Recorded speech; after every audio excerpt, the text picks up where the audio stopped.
বিধায়ক নওশাদ সিদ্দিকীকে ফোন করে খুনের হুমকি, থানায় অভিযোগ দায়ের। আইএসএফ চেয়ারম্যান ও ভাঙড় বিধানসভার বিধায়ক সিদ্দিকীকে ফোন করে ফোনের হুমকির অভিযোগ, থানায় লিখিত অভিযোগ দায়ের করে বিধায়ক। সূত্রে জানা যায়, বিধানসভায় যাওয়ার পথে অচেনা নম্বর থেকে বিধায়ক নওশাদ সিদ্দিকীকে ফোন করে গলা কেটে নেওয়ার হুমকি দেয়। খুনের হুমকি পাওয়ার পর আজ জাঙ্গিপাড়া থানায় লিখিত অভিযোগ দায়ের করে বিধায়ক। ঘটনার তদন্তে নেমেছে পুলিশ।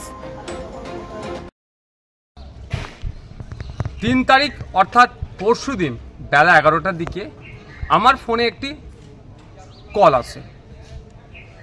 আমি বিধানসভার উদ্দেশ্যে যাচ্ছিলাম, সেই সময় একটা কল আসে।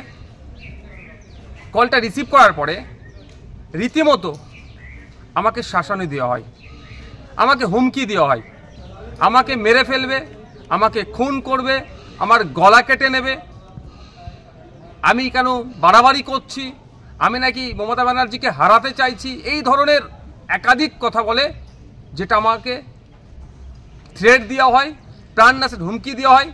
আমি যাতে এই যে লড়াইটা করছি সমাজের জন্য, তা থেকে যাতে পিছিয়ে আসি, এই ধরনের ভয় দেখানো আমাকে হচ্ছে। আমি এই বিষয়টা নিয়ে কনসার্ন ডিপার্টমেন্টাল যারা আধিকারিক আছেন তাদের কাছে চিঠি করেছি, তাদেরকে জানিয়েছি এফআইআর হিসাবে ট্রিট করার জন্য, নাম্বারটা দিয়েছি, কোন অ্যাড্রেস কোথা থেকে বলেছে সেইগুলো প্রোভাইড করেছি। আমি আশা করছি রাজ্য সরকারের রাজ্য প্রশাসন এটা সত্য উদ্ঘাটন করবে। তবে একটা কথা, আমি ন্যায়ের পথে আছি, অন্যায়ের বিরুদ্ধে লড়াই করছি। তিলোত্তমা থেকে শুরু করে সাবির মল্লিকের যেভাবে হরিয়ানাতে পিটিয়ে খুন করা হলো, তার বিরুদ্ধে কথা বলেছি।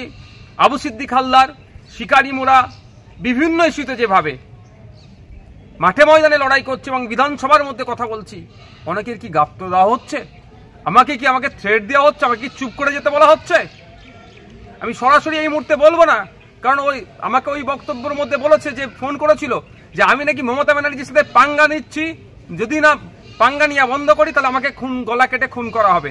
আমি বলছি না এটা তৃণমূল কংগ্রেস করেছে, তদন্ত সাপেক্ষ।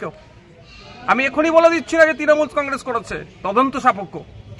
তারপরেও বলছি বিচার ব্যবস্থা আছে, আমি প্রশাসনকে জানিয়েছি সত্য উদ্ঘাটন করুক, এর পেছনে কি ষড়যন্ত্র আছে, কি রহস্য আছে, কার বা কাদের কথা শুনে আমাকে এই ধরনের ফোন করে সরাসরি আমার গলা কেটে নেবে, আমাকে খুন করবে, আমাকে হত্যা করবে করে বলার সাহস পাচ্ছে। পরিশেষে একটা কথাই বলবো, আমাকে এই ফোন টোন করিয়ে কেউ যদি মনে করে নওশাদ সিদ্দিকীকে জেল খাটালাম, মিথ্যা মামলা একাধিক দিলাম, তারপর নওশাদ সিদ্দিকী দমছে না, যদি কেউ মনে করে আমাকে এই ধরনের কল করিয়ে থ্রেট দিয়ে আমাকে ভয় দেখিয়ে দমিয়ে দেবে, সে কিন্তু দিবা স্বপ্ন দেখছে।